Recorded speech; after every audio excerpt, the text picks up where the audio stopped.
How's it going, everybody? Merry Christmas Eve and Happy Holidays to all of those who are celebrating right now. My name is Warren, and I think a lot of people are wondering who exactly is going to wield the Infinity Gauntlet in Avengers Endgame. There's a lot of theories going around about who it could be, and it could be multiple people. But I think there's one person that we all expect to wield the Infinity Gauntlet in Avengers Endgame no matter what, and that is Iron Man. Along with wielding the Infinity Gauntlet, many people also think that he's going to die as well. And in this video, I'm going to talk about a way where both could probably happen. I'm still doing a life-sized Infinity Gauntlet giveaway. If you'd like to enter the giveaway for your chance to win, all you have to do is subscribe to my channel, like this video, and comment down below with your thoughts and your favorite superhero. So, right now, Tony is stuck in space with Nebula, and we know that one way or another he's going to get saved somehow. But until he gets saved, he's stuck on a ship with Nebula, the daughter of Thanos, the Mad Titan who just wiped out half the universe. We know that Tony isn't just going to roll over and accept the decimation. He's not going to accept this defeat. He's going to figure out a way to reverse it. And we know that he's going to get all of the information about Thanos from Nebula that he can.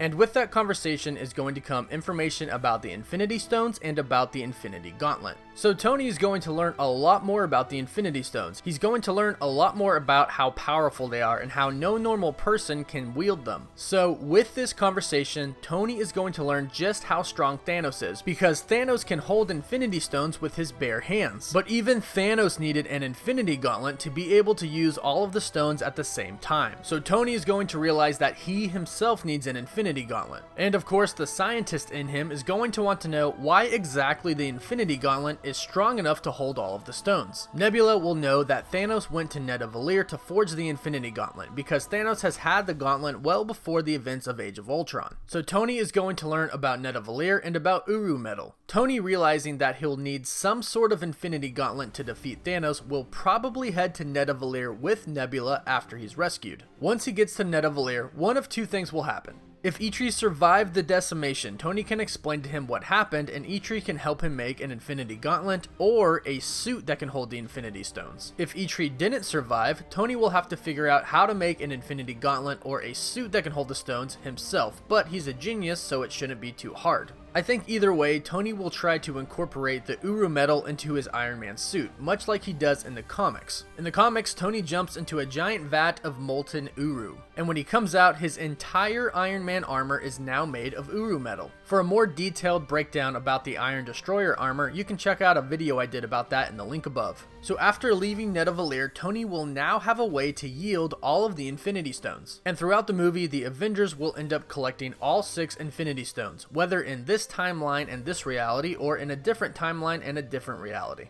Ultimately, the Avengers will collect all of the Infinity Stones, and it will come down to Tony to be able to harness the power of them all. Here's where Tony's sacrifice comes into play, because even though he'll have an Infinity Gauntlet or an entire Iron Man suit made out of Uru metal, he still is probably not strong enough to withstand the power of all Infinity Stones. And Tony most likely realizes that. But at the end of the movie, when Tony most likely will collect all of the Infinity Stones, it'll probably come down to the wire. A few Avengers could be dead already, and a few could be about to die. There could possibly be this new villain that's into play as well, and Tony probably won't have much time to think. All Tony will know is that the only way to defeat Thanos and possibly this new villain is to undo the events that happened in Avengers Infinity War, the snap included. And when Tony performs his own snap, undoing the events of Infinity War and the previous snap, I don't think he'll be strong enough to survive. So Tony will end up sacrificing himself to save the universe. Now, I'm not saying that he will permanently die in Avengers Endgame. If he manages to undo the events of Infinity War and alter them in a way, technically he could be back alive again as well. Or somebody could use the Time Stone to bring him back to life, much like Thanos did to Vision in Avengers Infinity War. So I'm not saying that he will permanently die, but I do think that he will sacrifice himself to perform his own snap and save the universe. But this is just a theory. Let me know what you all think about this. Do you think that Tony will harness the power of all the Infinity Stones, and do you think that he'll sacrifice himself in Avengers Endgame?